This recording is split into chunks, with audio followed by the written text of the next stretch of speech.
So one area, and we can bring this over now because I know you want to talk about salaries, and that's obviously a classic inflationary part of the industry. One of the other things you'll hear everyone start to talk about, notice this started to creep into Valorant on Twitter the other day, salary caps. Oh, what about if the teams as a cartel, what if essentially, because they can't just actually find a way independently to not all do an arms race to the death for all the players, like you say, and sign Jensen for a contract that could never, ever deliver. Like, I don't think even people like the players get this, dude. I've told idiots like Simple and Double so many times, not a single move you make in game, even if you're faker, ever will pay your salary back. Like, it's actually, you're a loss leader as a fucking entity in the universe, mate. Like, this whole thing is mad. Like, but they all, by the way, the reason I bring that up is people like Simple actually think it's the other way around, and that they're like a god. They think it's like, they think they're the 1930s baseball player. Like, I've been exploited. So what I will say is this, Devin, the reason it's a really weird industry is it's the only industry I'm not aware of where actually the bottom of the ladder, the player, doesn't get fucked in any way. He actually makes out like a bandit. He makes loads of money. He just doesn't know it. In fact, that's why the joke is they all do try to make like a Marxist rhetoric of like, I'm being exploited and I should really, and I just want to go, listen, mate, seize the means of production. You should just go up there. You should take all those, because you'd make nothing anymore and you wouldn't be able to pay yourself anything. So bring it all back. That's why everyone wants the salary caps. Right? So let's talk about this salary inflation, because as you say, LCS is 100%. The most famous example ever. This was a league where the viewership never made sense. I've always made this joke that like every year a different LCS owner goes, it's my turn to pay Hootie $1 million. I'm like, why is anyone doing this? Like, has anyone paid Hootie $1 million ever helped? Like, but everyone's done it, you know. It's every team owner's done it by now, mate. So come on, let's get into this topic. I know it's your field. I love it. I agree with everything you said. I think that a huge aspect of this was, again, the feast or famine attitude that Riot put on the teams, that is like, if you do not play the pay and get the best mechanical players, which is a very limited ladder, right? There's only 100 people in Challenger or whatever. Like, you are fucked. We're going to relegate you. We're going to bring someone else to your spot. You always felt vulnerable. Even in franchising, you always felt vulnerable. Like, the whole idea of franchising for us originally, when they were like, oh, was you going to keep your spot? Okay, well, then we could have focused on storylines. I could have had like an underperforming player, slightly underperforming, right? Like for like 5 years, 6 years, something like that, build up their brand and grow them. No, I've got to import 60 Chinese people because they're the best at the game. And now when they go up on stage and it's like, you won, they're like, thank you thank you very much, right? Like that's all they know. That's the only English they know. So it's like everyone's like, well, I can't associate with this player because like I don't really understand their story. And then the teams could have brought in translators, because that person is not like an uninteresting person. They're an awesome person. They just don't have any fucking ability to communicate it. So it's like if you brought in a translator, you brought in someone to tell that story and said, look, this is why this matters. This person came from their home country to tell this story. It would have been amazing, but that never happened. And like I feel like what has occurred is this just like with player salaries, man, is like, again, the publishers basically offloaded these players onto us. The players are in secret Discord chats with Excel spreadsheets in CSGO, right? Listing their salaries and saying, oh, this team is only paying us this. We know together as 5 people, we can go to the team and threaten that if we don't get a 20, 30, or 40% increase in our salary, we are going to walk to this team that will pay it. And that happened over and over and over again. It happened to CLG multiple times in multiple different places. And so, like, vis-a-vis, we all ended up paying $1 million for salary here, $2 million for salary here, when we are literally at times making hundreds of thousands of dollars a year. That is the discrepancy of the teams, right? It was like millions of dollars versus $100,000. It was sick.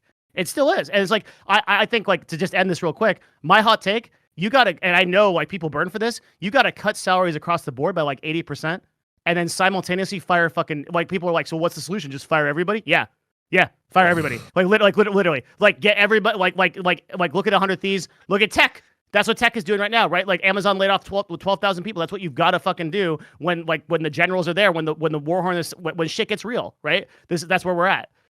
Cut player salaries by 80%. Like imagine Riot having to lay off 90% of the staff. They're just the littered streets of Timor hats, like some sort of post-apocalyptic world. Just like crumpled Kool-Aid cups everywhere. So I thought they cared for me. Riot Games. They told me they loved me. On the salary thing, though, I will say it's kind of interesting that I think I remember, obviously, Noah Winston is sort of the progenitor, apparently, of the outrageous salary in LCS.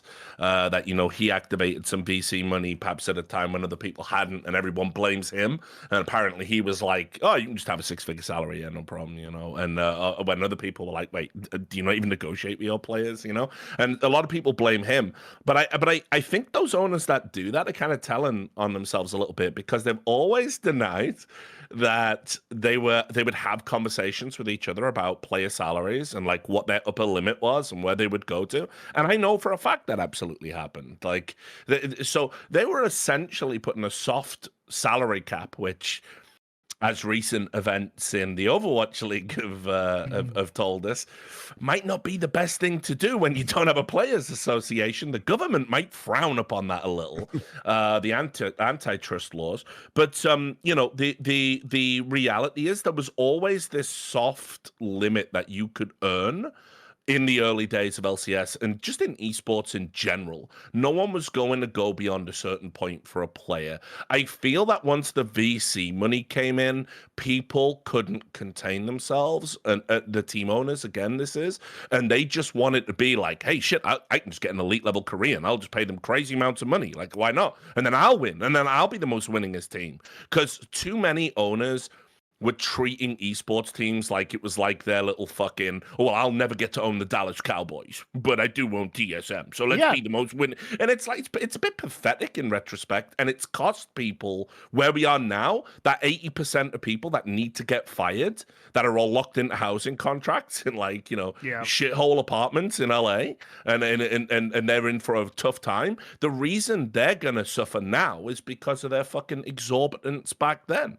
That's the thing that pisses me off, man. By the way, if someone's a casual, understand that, like Devin said, how out of whack the numbers are as well. Like, I'll give you a couple of things completely. That were really reported on things. These are all legit numbers. So I'll give you one from CSGO and one from League. And if you understand how out of whack these numbers are, you will know this industry is almost irrevocably broken, because this is just the lay of the land. So one, everyone knows every single year since about 2015, there's that story that magically gets leaked, Devin. It's weird. If I was someone who wanted to pretend I had a lot of money, I'd maybe want the story to be like, never mind, just a conspiracy theory. Magically, that story gets leaked every year that Faker didn't take a deal in the West or China, but that was the number went up. Have you noticed that story every year? Right. And the number now, if people don't know, is 20 million. That's the number they now claim is getting offered each time for Faker to come. Right? If you know anything about what he just said, an LCS team makes $2 million a year. How could you? That would actually be, by definition, the worst deal anyone. If that Team Liquid ever did that deal for 20 million, I suspect, by the way, they just get a benefit of having this fucking story out there, never having to pay anyone 20 million. But if they ever did, that would by definition be the worst esports deal ever. And in CSGO, we had a similar one.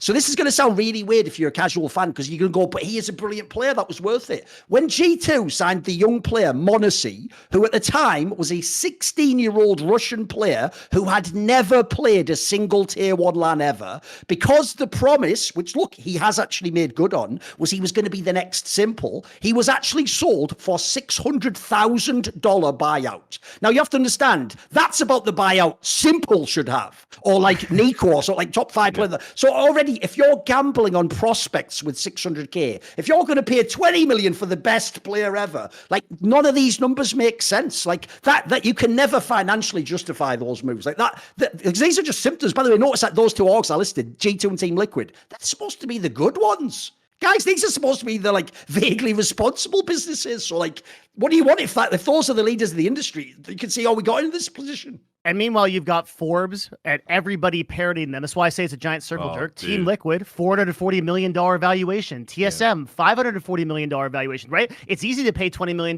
for Faker because we're worth $500 million, right?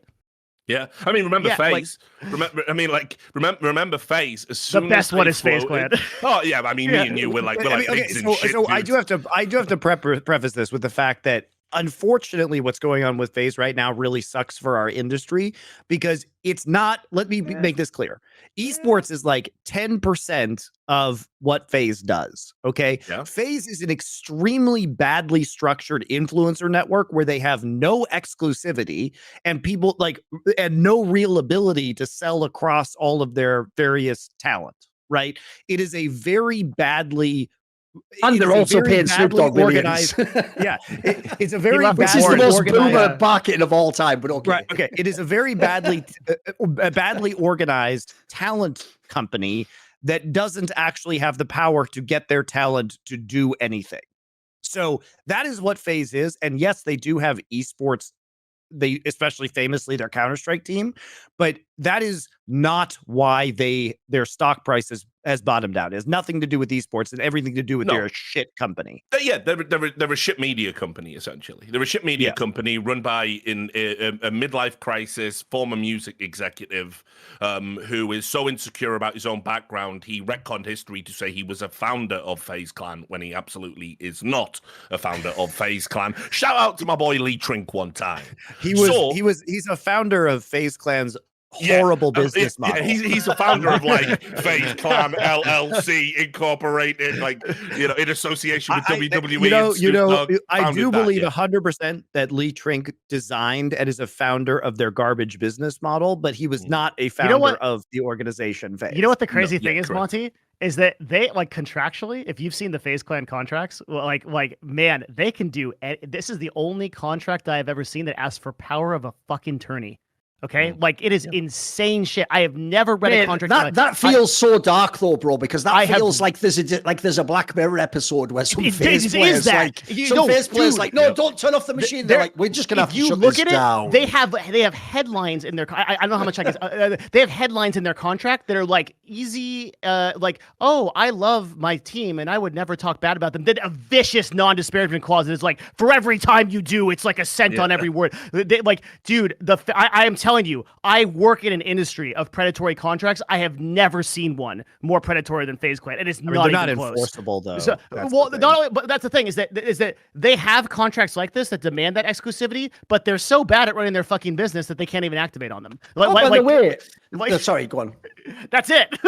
There's one thing I just want to throw in here, Monty, which is this. That's one thing, Monty, that you just said there that everyone said for 10 years to justify all this bullshit behavior. It's like, well, unless you take them to court, what do you expect? I'm going to bring up a story I reported on recently. I did a video about XL basically ignoring German labor law based on what I was told and pressuring in a bunch of illegal and unlawful ways people to terminate contracts or just leave an org or just not say anything about stuff, right? Here's what's mad about that example, right? Is in that scenario, Monty, it'd be fine if Riot did what they did in this case, which is I heard that when people went to Riot, like, hey, they're fucking us all. We've got contracts in your bloody global database they're not even honoring. Like, they're saying we have to leave like our apartment stuff. I was told Riot just said to them, like, you should really deal with that in court. Here's the thing. If you'd have said that from day one, no problem. I agree with Monty. This always should have been a thing where people actually tested the contracts for real, took people to court. By the way, the best thing you can ever do, but no one ever does, this is why like industries like pharma are fucked, by the way. If you actually believe in the principle, you should even try to win in court. So it actually sets a precedent. You have discovery. Now, obviously, everyone just takes the settlement and goes, well, I need the money because X and Y happened to me. And usually it takes decades for that to happen. But if people had done that, right, now either we'd have progressed to the point where people would actually try and sue people, or more importantly, it would be understood that is the course of action. But that's the problem, is in the middle, we've had a decade of game devs not doing that. Every game dev took their little IP rights, like they were fucking Skeletor in the Masters of the Universe movie, and they became the God Emperor. My IP rights! And with their IP rights, they acted as though courts didn't exist. They acted as though we were inside League of Legends, their fealty, and they did stuff like they fined you, Devin, at CLG if you did something. Arbitrary amount, no contract, no court, nothing. Just fine you for X amount. They would do things like they would come in and say to someone, your team's coming to me. They would say, actually, you have to end this contract. Here's the thing, mate. Riot themselves should from day one have just said, go to court and deal with it. Let the law of the land do it. But they didn't. So my problem is this. I'll just say this quickly. If you are Riot Games or Blizzard, you absolutely, right now, bear in mind, I agree, no one goes to court. You can do whatever you want. You could fix all these problems. You could just come in with some arbitrary rule and say, can't do this, can't do that. But it's like they don't want to do that either, mate. We're in some nightmare middle ground for me. Bro, we had Riot fined me at Team Dignitas when I was running Team Dignitas before CLG. Okay, Riot fined me because we had to have a coach on stage. We had a whole remote coaching thing done in Korea that was like really sophisticated, but we had to have someone stand on stage, so they fined me. So then I thumbtack a guy to dress up in a Big Bird costume, and he gets caught in the metal detector. Riot fines me again because I was going to have the Big Bird guy stand on stage to be the coach, right? Because we didn't need one on stage, right? These fuckers fine you for everything. Fuck, dude. mine for my big bird costume. When I was running Renegades, so I was at the LCS studio, and Susie, my wife, who is an OG esports personality, awesome. was a literal Twitch employee at the time. So what happened was I had gone back to the Renegades room backstage to talk with the team and stuff like that. And unbeknownst to me, Noah Winston, who was friends with Susie, was like, "Hey, do you want to come backstage with me?" And so she went backstage with Noah. Was that his line, was it? Fucking God. She took a selfie with Piglet, who's a player that she knew from being in Korea. And get your picture with Piglet, everything, baby. I know them all. No, Piglet had just moved over to NA, and she had talked to Piglet. She actually helped with the Twitch deal, the original Twitch deal between T1 and Twitch. So she knew the players and was on good terms with them. So she just said hi and took a selfie and posted it to Twitter. As a result of this, they claimed that she had not backstage, she had not been allowed access backstage, despite the fact that she was with a team owner of a different team and I was a team owner, and that she was creating illegal media backstage by taking a selfie with a player. So what they did was, in spite of the fact that I had nothing to do with this, they pulled a press badge, a content creation badge, from both us and Immortals for the entirety of the split, so we could have fewer people filming backstage as punishment. And then they reported her to Twitch, which then got her Twitch was like, Riot's crazy, ignore this. But they tried to get her in trouble with her employer. Yeah, it's fucked up. The culmination of that story with the I ended up having to stand on stage, and so I would write in a notebook and hold up signs like "Riot is holding me hostage," please. And we ended up getting just for that entire story, I ended up getting fined 3 or 4 times just for that whole thing. But that money, they would fine us all the time for stuff in. But the point, I guess, the point here is that, like Thorin said, they had carte blanche, right? And maybe you could have taken one of your 500 project manager toads or whatever, and you could have put one on actually going to the TAA and being like, "Hey, what are the implications of us running this talent, and what would this look like? Let's structure something and get something rather than have to force people to go to court, or poor Tfue going up against the monster of FaZe Clan only to be obliterated basically in legal fees and have to settle, right? Why not actually do some kind of preemptive work? And to Thorin's point, well, because they wanted to be the full-blown rights holders, they own the IP, they want that to be their fiefdom. Yeah. I mean, here's a bigger point, though, that I think we have to make, because it connects the two problems. Earlier, it sounded like these team orgs just can't catch a break, man. They're getting fucked and losing all this money and they're paying everyone all. But here's the problem. What I essentially just pointed out there was, when it's the player against the team org, though, you're shit out of luck. Because in this scenario, either you go to court, you don't have the money and the time to do that as a player, or you hope Riot step in and then they do it as the game dev, right? That's the problem. What I'm essentially also pointing out is this. The same team org owner that complains about all the problems doesn't point out that essentially in that equation, Riot is on their side. Riot, I always say this, in the modern day, until it ever makes any money from real ticket sales, the customer of the LCS and the Overwatch League is whoever bought a franchise slot. That's who the game dev's dealing with. You're the person who's paying them the money, mate. They have to keep you happy. They have to find a way to keep you in the league and the ecosystem. It isn't the fan. He doesn't pay him anything. They already own the game. They're making all the money. We've just said as a marketing adjunct off all the esports shit. So to me, that's another problem we have, is team owners need to decide, what are they? Are they a separate entity that's all about their business and making money? In which case, stop colluding with Riot Games and company devs like that to fuck your players when you want to. Because which one is it? Are we going by the law of the land, or are we going by game devs are gods? Pick one and we can make some progress. We can't sort of half do both, in my opinion. That just ends like this, where it's the wrong people get fucked all the time. See more cool, funny, interesting clips based on topics from my content? Well, subscribe to this channel then, or, be a pleb and don't.